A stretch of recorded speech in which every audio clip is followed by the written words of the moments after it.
I'm Dr. Sarah Valentine, and this is the Autoimmune Protocol Lecture Series, Week 3, Lecture 3, AIP Eliminations, Agglutinins. So agglutinins are a compound that are particularly high in grains, but are also found in legumes and vegetables of the nightshade family that really have some pervasive negative impacts on our health. So agglutinins can negatively impact tight junction regulation. They can damage the gut epithelial cells and therefore damage the gut barrier. They can feed gut dysbiosis by feeding undesirable strains of bacteria. They are also directly inflammatory, so they can stimulate the immune system directly. So agglutinins are the other subclass of toxic lectins. They're really important to go through the details of how these these lectins, agglutinins, can undermine our health.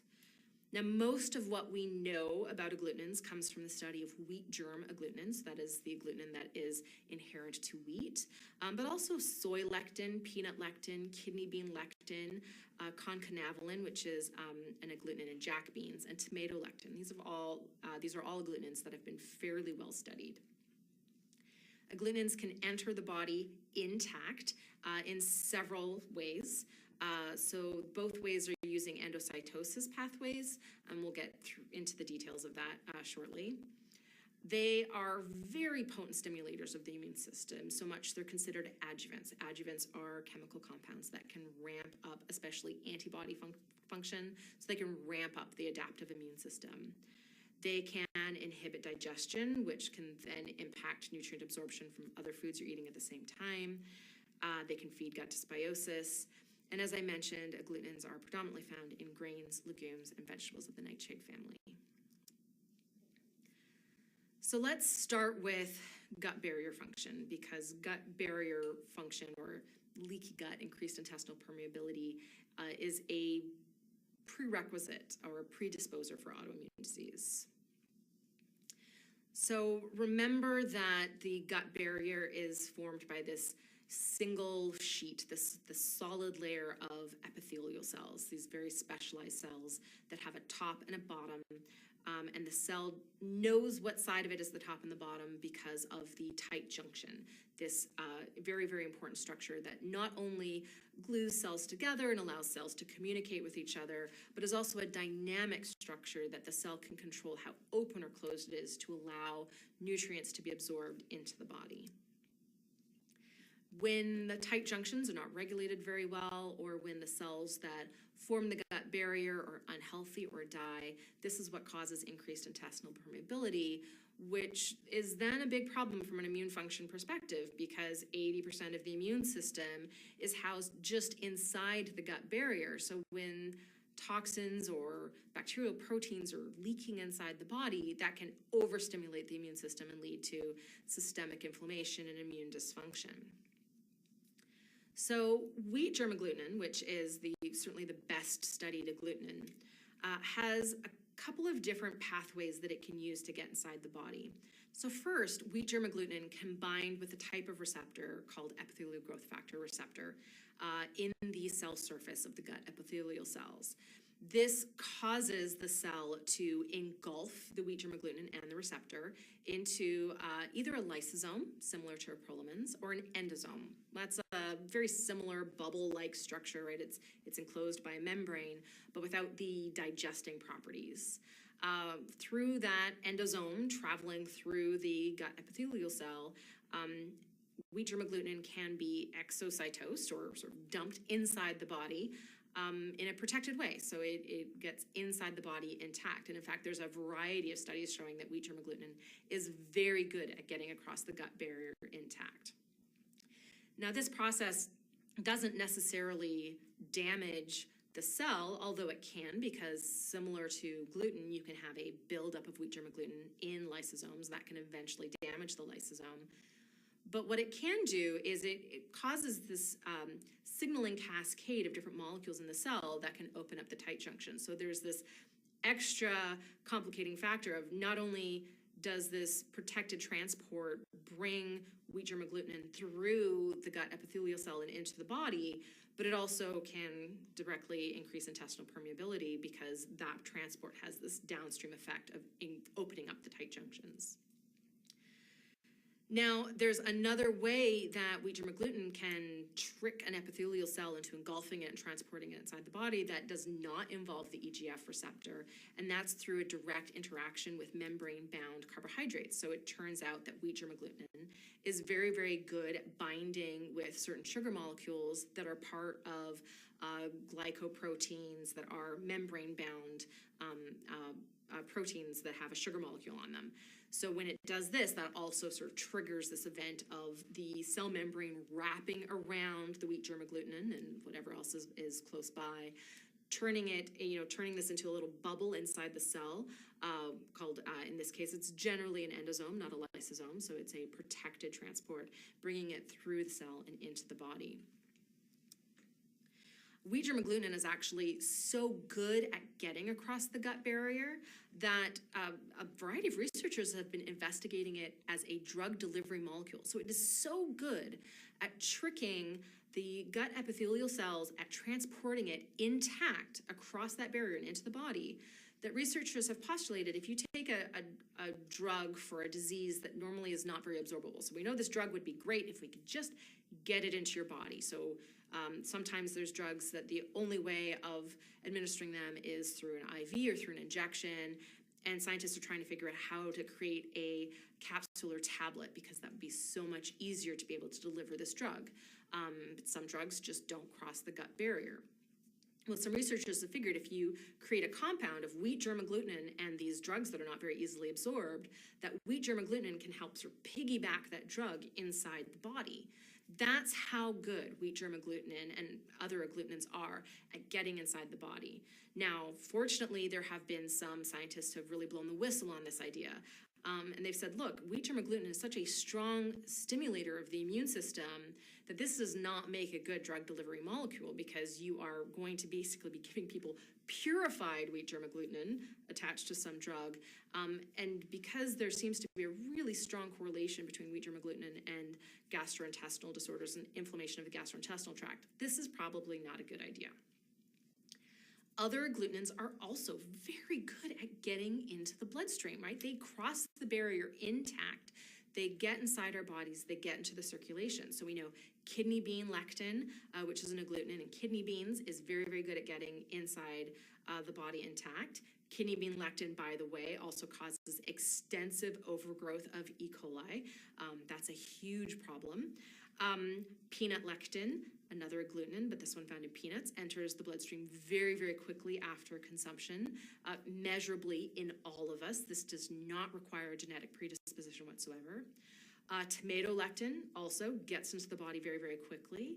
And a variety of lectins have been shown to not just cross the barrier intact, but increase intestinal permeability through that action on tight junctions. So that includes agglutinins from nettle, soy, jack beans, kidney beans, wheat, and tomatoes.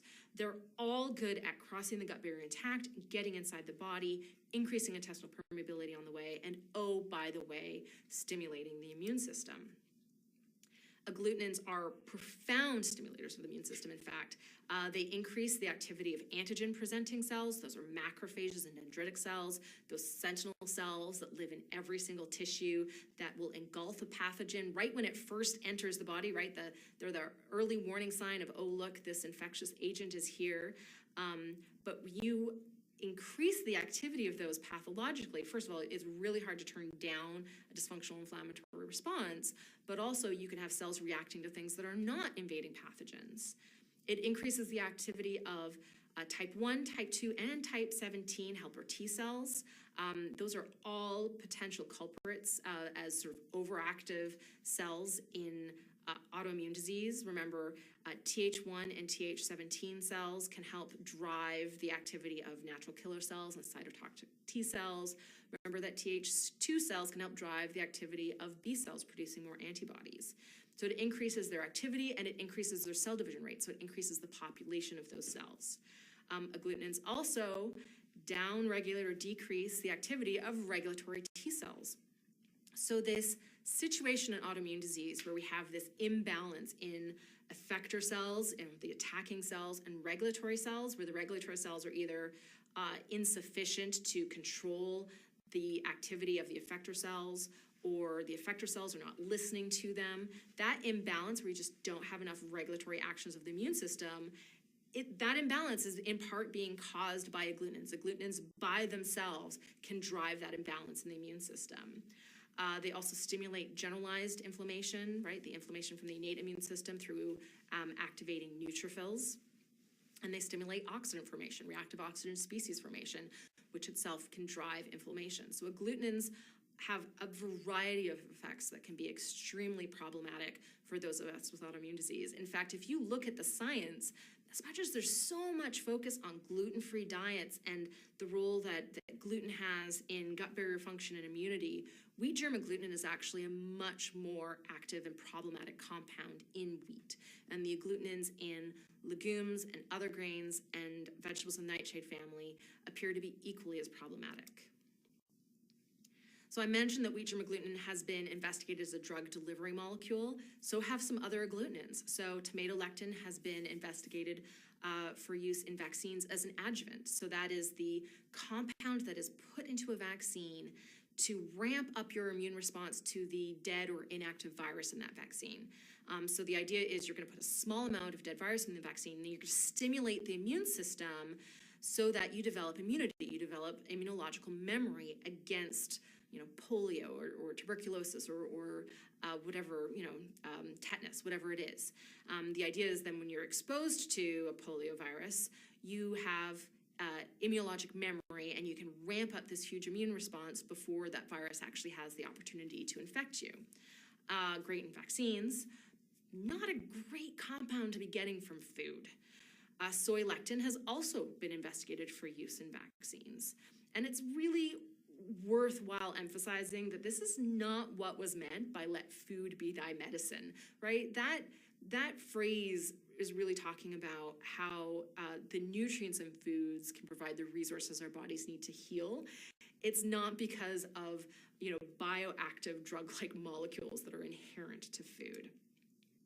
So when it comes to agglutinins, they are really, really strongly hitting the immune system in a couple of ways, right? So they're directly inflammatory, but directly causing imbalances in immune function, directly inhibiting the regulatory actions of the immune system, right? Directly causing the same type of dysfunction that we see in autoimmune disease.